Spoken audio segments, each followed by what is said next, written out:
would be. Hence why Jesus was perfect. Because guess what? He didn't have no woman in his life. In terms of marriage or anything like that. But Jesus never... In his solo dolo mission. Was Jesus a virgin? Basically.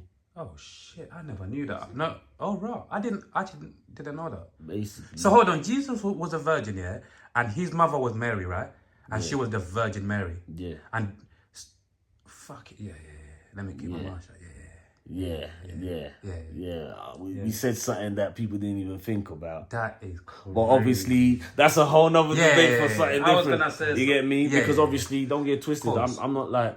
I'm still learning, innit? People got to think of who Jesus was. He weren't a man as what you're thinking. Exactly. He was something totally different. Yeah. Which is why he moved the way he moved. Yeah. But people don't look into that. Yeah. Because they think, oh yeah, his own people murdered him. No, he orchestrated his own exit out.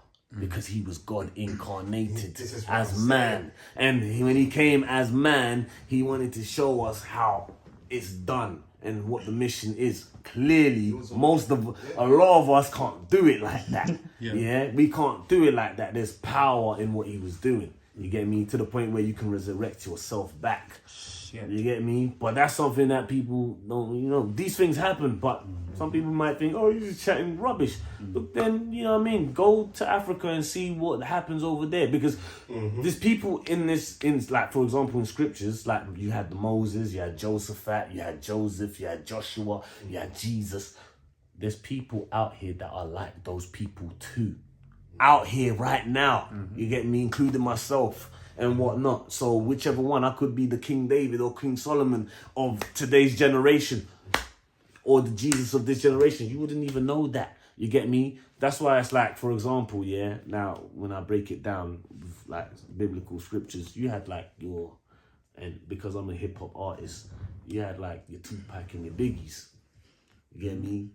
And the way I look at it is like Biggie was like a representation of like, you get me, the dark side of things. You get me, and of whatever biblical story. And then Park, he was like putting that bandana on as if he was the Christ of, you know what I mean? The hip hop scene.